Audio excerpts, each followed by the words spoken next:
Smart gây thông minh cho Ford Ranger, đèn nổ từ xa,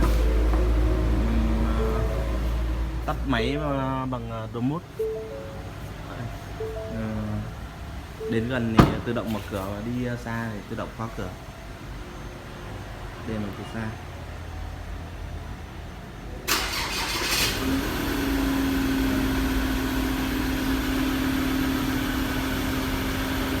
Tắt đèn nổ từ xa, tắt máy bằng remote.